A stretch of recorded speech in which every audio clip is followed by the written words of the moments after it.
tutayayira amarwariro mu Mbarara district konka tushangira embeera y'Abashaho na munonga yibarukorara harukwerekereza kandi abamwe bituganireho nabo batuzire ngo nibarara babiri ninga bashato mu nju emwe ngwabwo kuba bakabagira ngo ibintu kwepangisiza uburaro. So nkomu irwariro, the people we prioritize to house are those ones who are strictly for night duty, nk'abazarisa, nk'abansitiko officers na doctors of course. Tubahereza priority kugira ngo barare umunda nabasharinga kuko they are easy to call when there is an emergency.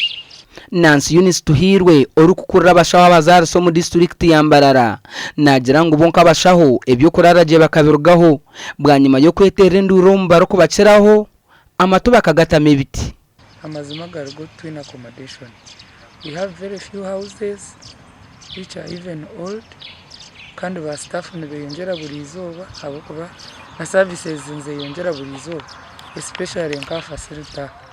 So ko kubona hiwahije ko rubaju obamurara bashatu mu room oba babiri kasito byama bukashesha wenda kwamfati udishango wawe teri mbera nunje akuba umusharo gumperuka kwezi ku 11.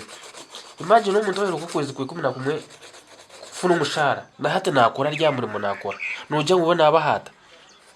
Twahikaho mu ofisi y'orukure by'imishara y'abakozi bwa Mbarara district Benson bingana nuko kutohorezo wa DC na bwanyuma twahiko mu ofisi y'orukure abakozi mu district ya Mbarara Kasagara Edward kandi yagamba hambera y'Abashaho aba konko byamwe ni mukimanya Abashaho abinji n'umukimanya umushara gwanyo gumwine guri consolidated guriho na housing allowance guriho na ranch allowance konke byo no bitahanga hari no bitarubaje turo tayentebenkanisa yo kubatebenkanisiza aho ko byabo cy'Abashaho butashashurwa ndiyo nimbanza gushura hari kandi neshonga etashikiri kugira ngo Abashaho baburi gushashurwa so nimbashaba ngo aba batakashashirwe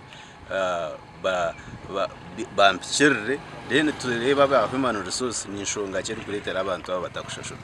Mbarara district eine health center 4M eyabwizibwera na health center series mukaga kandi eine health center 28 kandi gona hamwe eina marwariro 15 abwa TV West nde Evans Taremwa omuri Mbarara district.